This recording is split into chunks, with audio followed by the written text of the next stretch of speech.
Naam, nikukaribisha mwanafamilia wa Mapro Media katika meza ya kimichezo ambapo tumekuwa tukijadili kwa pamoja mambo mbalimbali ambayo yanahusiana na masuala mazima ya kimichezo. Nikusihi tu kama bado hujaungana nasi kubonyeza neno subscribe chini ya video hii, kisha bonyeza alama ya kengele ili usipitwe na zile taarifa nyingi ambazo zimekuwa zikijiri na tumekuwa tukiziweka hapa kila siku.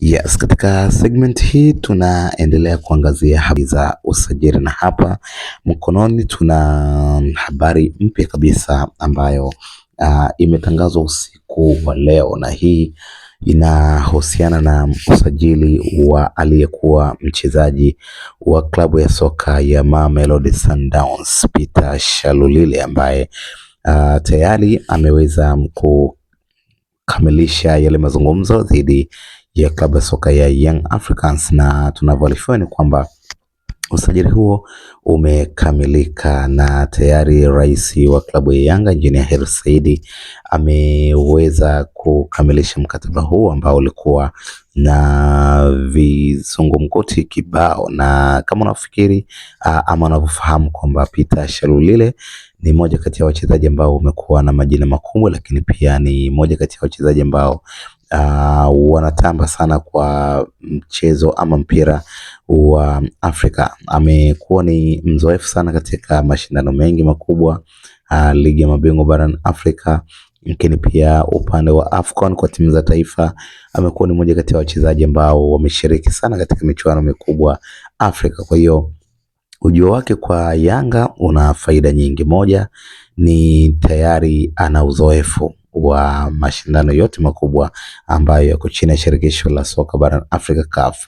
Pili ni mchezaji ambaye amecheza na wachezaji wengi wakubwa, wengi wazoefu ambao yeye anaweza kuwa sehemu ya kuwasoma timu kubwa ambazo zitakuwa ni mpinzani wa Yanga. Lakini cha tatu, Peter Shalulile ni mchezaji ambaye ana fans wengi, ni mchezaji ambaye ana mashabiki wengi sana barani Afrika, kwa sababu amekuwa na nyakati nzuri, hususan kipindi ambacho amekuwa akihudumu kama moja ya wachezaji tegemezi katika kikosi cha Mamelodi Sundowns. Kwa hiyo mashabiki hao pia watakuwa ni mashabiki ambao wanakwenda sasa kuishabikia Young Africans, kwa sababu Peter Shalulile ameshatoka Mamelodi Sundowns na anakwenda kuwa sehemu ya kikosi cha Yanga. Kwa hiyo Young Africans kwa usajili huu unaenda kuwapa faida kubwa sana.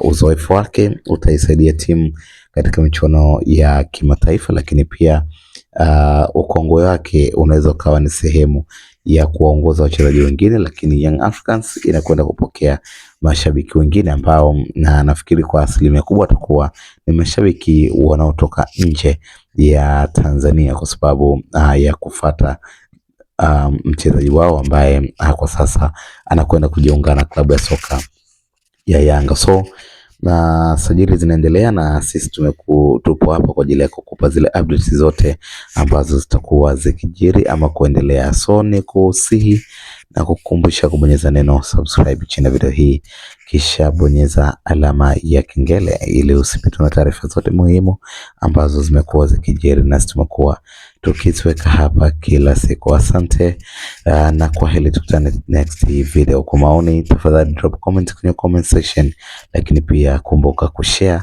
ili na wengine wapate nafasi ya kuja kutazama kile ambacho tunakiweka hapa kila siku, kila saa na kila wakati. Hadi wakati mwingine, kwa sasa ni kwage, bye bye, tukutane next video.